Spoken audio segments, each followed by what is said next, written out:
There are so many fantastic arguments in favour of the existence of God. The fine-tuning argument, the ways of Aquinas, the evidence for the historical Jesus. These have all stumped a lot of atheists. But there is one argument which seems to get absolutely nobody. Every single person I have ever explained the argument to, theist or not, have laughed it off. But the funny thing is that most of them can't seem to explain why. Now the argument I'm talking about here is Anselm's ontological argument. So, in this video, I'm going to try and explain it the best I can, and you're going to watch it, and you're going to think, wow, he's the cleverest person I've ever seen. You absolutely are. Okay, so, how the hell do I do this? So, the first premise of Anselm's argument. Anselm is the guy who made it. He's a medieval monk. He was an early Archbishop of Canterbury. Anyway, the first premise is that God is absolutely perfect. And that's not to do with us saying that God is perfect. He is perfect, whether we think he is or not. He is perfection itself, and perfection is God. To talk about an imperfect God would no longer be talking about God. To talk about perfection that has nothing to do with God is to talk about, well, it isn't to talk about perfection. Like how saying, if you said water is dry, then you'd no longer be talking about water. Okay? So that's the first premise. God is perfection.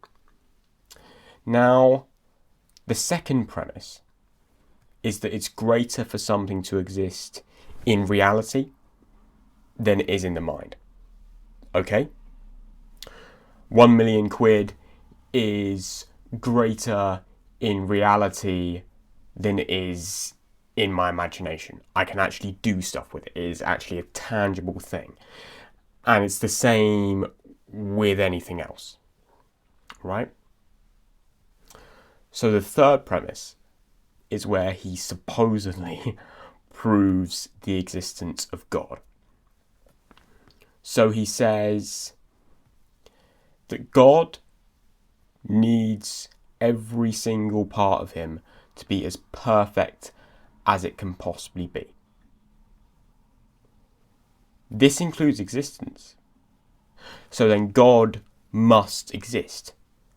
Otherwise, there would be a way in which he isn't as good as he could be, a way in which he couldn't be perfect, and thus he would not be God, right? Like, a non-existent God, according to Anselm, is a paradox. It's nonsense. It's like a Protestant pope. It's like dry water. It's like a small giant. It is logically impossible. It is nonsense, okay? And therefore, God exists. Now, this is one of the most bizarre arguments I have ever encountered in my years studying philosophy. When I heard it, I immediately kind of knew in my heart that it was wrong. But again, I couldn't tell you why. So let's unpack some of the reasons why it could be wrong in the rest of the video. Now, our first reason for why it might be wrong is that you could use it to say that anything exists. So Anselm, when he wrote the argument a good 1,000 years ago, he said that only a fool would disbelieve in God because of this argument. And another monk called Gorlino wrote a letter to him titled On Behalf of the Fool.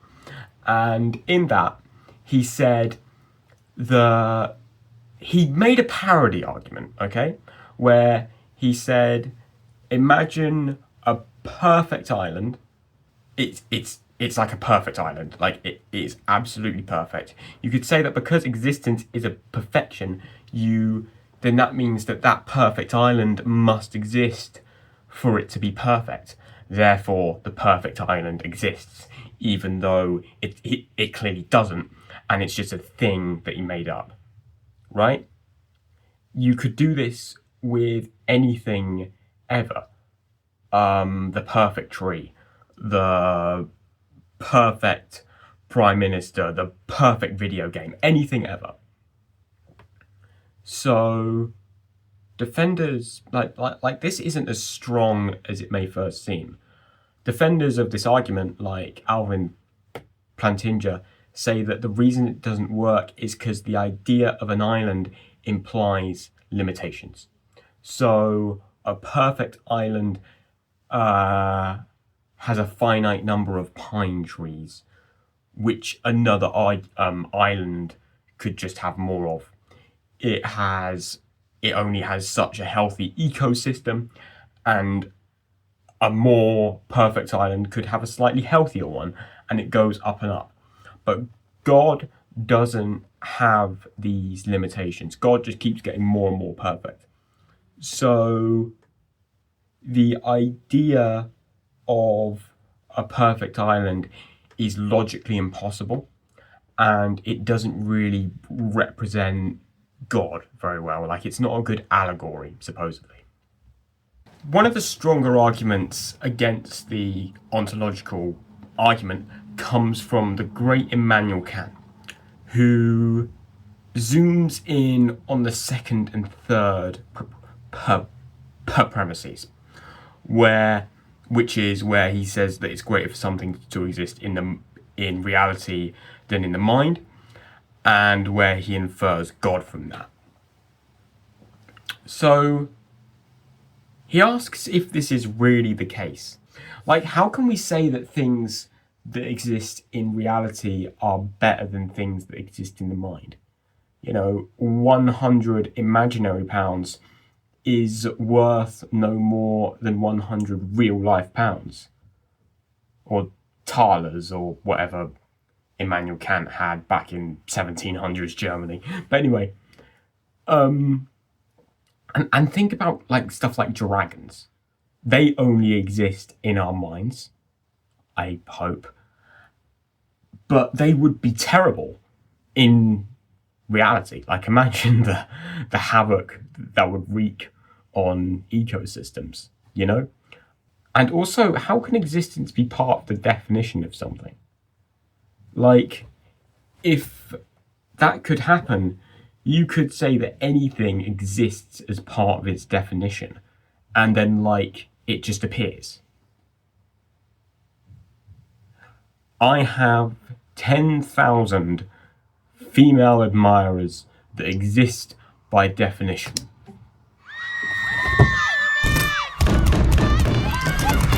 Shit. However, my favourite argument against the ontological argument comes from an obscure thinker called Douglas Gaskin. And he says that if you use the logic of the ontological argument, then you end up saying that God doesn't actually exist. Listen to this. He says, the creation of the world is the greatest achievement conceivable. The greater the limitations of the co-creator, the greater the achievement. The greatest limitation would be non-existence. Therefore, a God who exists is not the greatest conceivable being. A greater being would be one who does not exist. Thus, God does not exist. This is one of the most clever counter-arguments to like anything I have ever seen.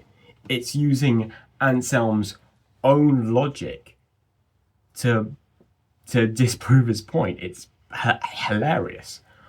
Although, I guess the way in which it's weak is he says that the creation of the world is the greatest achievement conceivable, and uses that to say that, he uses that as the base of his whole argument. Is it the greatest achievement conceivable? I don't know. I think there's problems with that subjective value judgment of greatest, which permeates, all ontological arguments. So yeah, there might be a few more holes in that, but I didn't script a thing where I go into that. I kind of can't be bothered to add it, so sorry. So anyway, that's the ontological argument, and that's why most people think it's stupid. I think it's a really powerful study in the importance of definitions to our arguments and how we can get around arguments that abuse them. If you have any thoughts whatsoever, please leave them in the comments. I'm a tiny YouTuber and I get absolutely thrilled whenever I see anybody commenting. I will reply, probably. This video might get 1 billion views. I'd be there for quite a while if I stuck to that promise, but I probably will. Okay, so yeah, thank you so much for watching. I best go deal with my 10,000 female admirers.